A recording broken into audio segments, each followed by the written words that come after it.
नमस्कार दोस्तों। क्या रूस अमेरिका के जाल में पूरी तरीके से फंस गया है? क्या आज रूस यूक्रेन की जंग में रूस हार जाएगा? ये एक सोचने वाली बात है।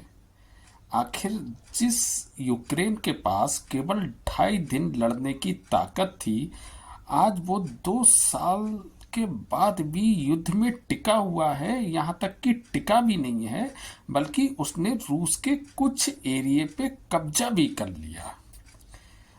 इतना शक्तिशाली रूस कि वो सीधे बड़े बड़े देश अमेरिका तक को चुनौती देता था। अमेरिका है, फ्रांस है, ब्रिटेन है, इन सारे देशों को चुनौती देता था और ये सारे देश रूस से कहीं ना कहीं भयभीत रहते थे।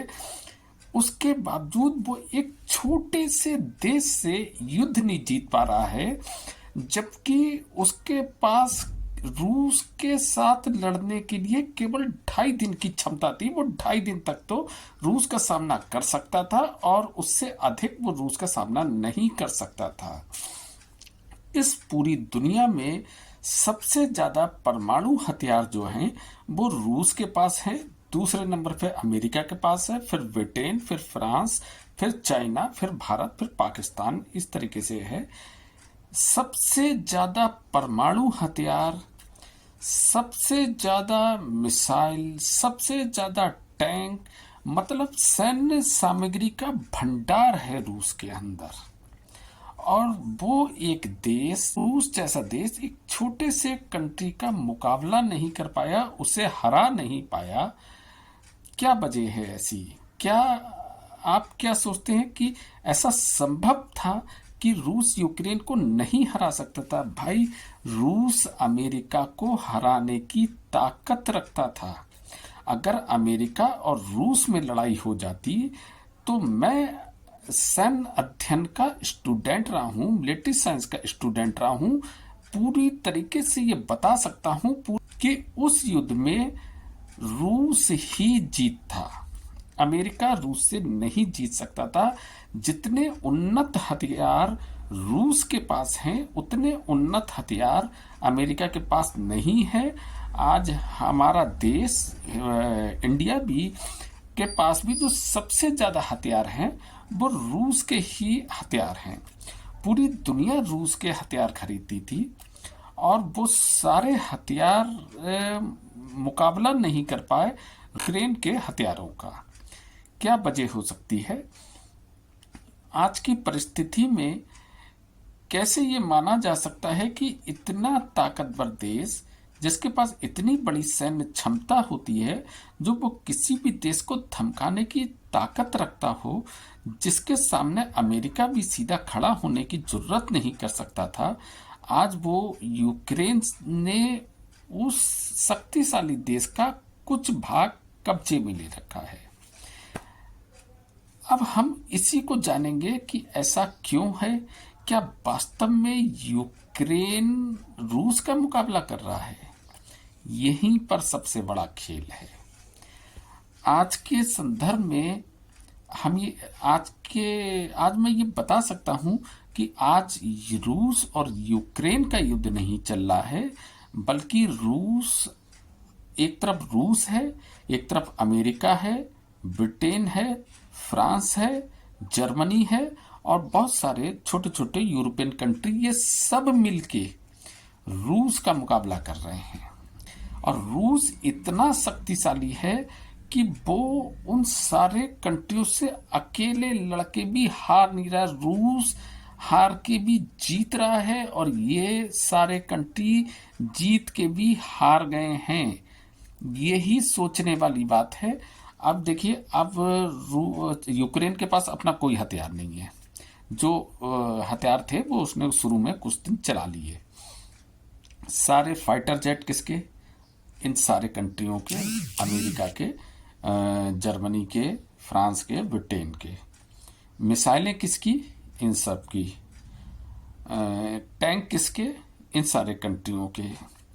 और जितने भी बम है, गोला बारूद हैं, ये सारे इन कंट्रियों के हैं। जितने भी सेना को इस समय जो प्रशिक्षण दिया जा रहा है वो कौन दे रहा है? ये सारे कंट्री दे रहे हैं।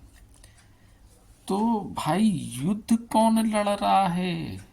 क्या यूक्रेन युद्ध लड़ रहा है? नहीं साहब, बेइज्जती जो रूस की हो रही है वो बेइज्जती इन सारे कंट्रियों की होना चाहिए।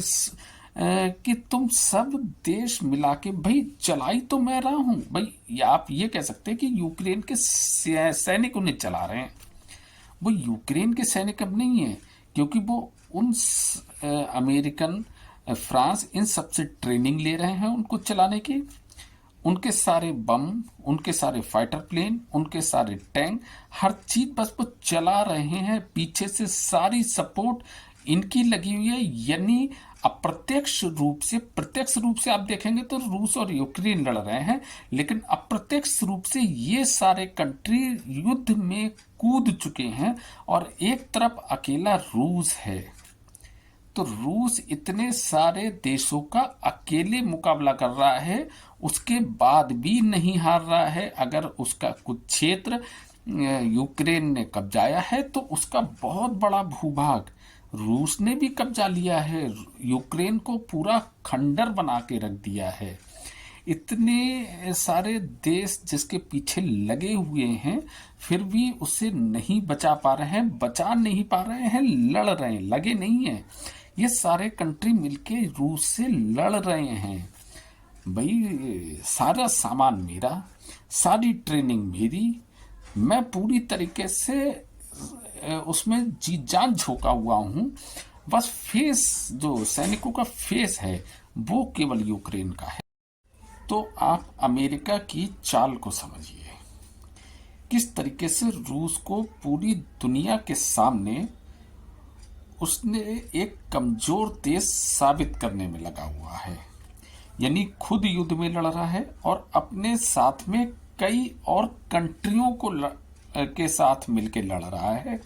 उसके सारे हथियार, उसके सारे एयर डिफेंस, उसके सारे टैंक, उसकी सारी मिसाइलें सारी यूज हो रही हैं। सेना भी आप उसी की अब मान सकते हैं, वो यूक्रेन की सेना नहीं है, क्योंकि ट्रेंड आपने करा है तो आप ही की सेना है।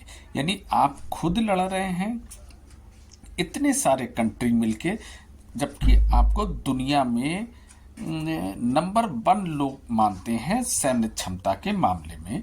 उसके बाद अगर आप रूस का बाल बाका नहीं कर पा रहे हैं, उसे आप हरा नहीं पा रहे हैं, और आप बेइज्जती कर रहे हैं कि यूक्रेन ने उसके कुछ भूभाग पे कब्जा कर लिया, कि रूस को कड़ी टक्कर दी है यूक्रेन ने। भाई आप यूक्रेन का बार बार नाम नहीं लें।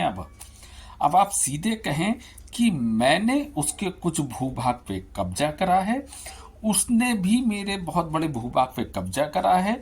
अगर वो अपना भूभाग नहीं छुड़वा पा रहा है तो हम भी उस भूभाग को नहीं छुड़वा पा रहे हैं।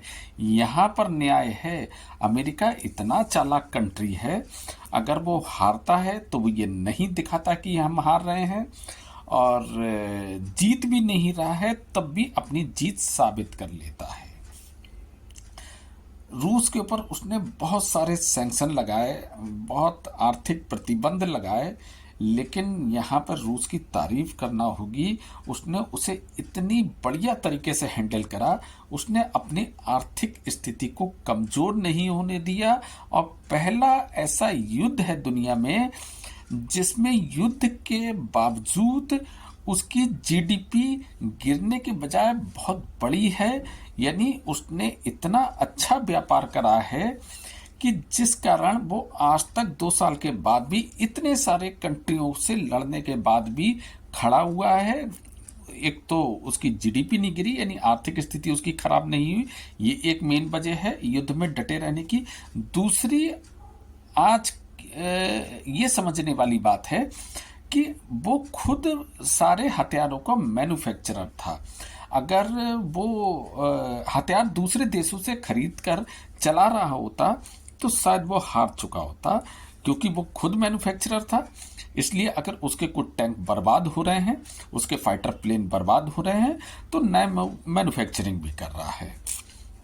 तो यहाँ पर अगर आप सही दृष्टि से यानी आप सैन्य अध्ययन का ज्ञान रखते हैं तो आप ये मानेंगे कि इस युद्ध में रूस जीत चुका है और ये सारे कंट्री मिलकर भी लड़े और हार चुके हैं। आप इस चीज पे सोचना जरूर, एक बात सोचना जरूर कि आखिर कौन जीत रहा है और कौन हार रहा है और कौन चालाक है।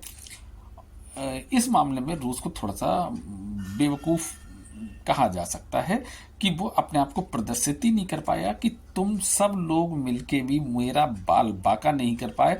अगर उसने किसी दिन अपना परमाणु बम निकाल लिए ना, तो ये जो सारे कंट्री जो आज उसे परेशान कर रहे हैं ना, ये सारे ऐसे बिल में जाके छुपेंगे, शायद इनको पता भी नहीं होगा कि कहाँ छुपे और कहाँ नहीं छुपे। उसके पास S-400 है, सब दुनिया में नंबर 1 पे आती है S-400। एयर डिफेंस के मामले में अमेरिका का एयर डिफेंस इतना मजबूत नहीं है जितना उसके पास है। वो इतना मजबूत है, जब इंडिया S-400 को लेने की डील कर रहा था तो उसने इंडिया तक पे सैंक्शन लगाने की धमकी दी थी कि आप S-400 नहीं लेंगे। यहाँ तक कि चाइना तक ने रूस से मना करा था कि आप इंडिया को S-400 नहीं दें। तो मेरा कहने का पर्पस है, रूस के इतने उन्नत हथियार हैं जिस पर अमेरिका भी भौचक्का रह जाता है कि यार ये कैसे बना लेता है। तो यही वजह है कि आज रूस हार के भी जीत रहा है और ये सारे कंट्री जीत कर भी हार रहे हैं। तो आप अपना खुद की सोच देखना, एक बार मेरे वीडियो के माध्यम से आप विचार करना क्या सही है क्या गलत है। बाकी जो मुझे सही लगा वो मैंने आपको बताया। अगर आपको मेरा वीडियो पसंद आया हो तो प्लीज़ सब्सक्राइब कर लेना, लाइक कर देना, इससे हमारा हौसला बढ़ता है। और अगली वीडियो के साथ हम फिर मिलेंगे एक नए टॉपिक के साथ। Thank you.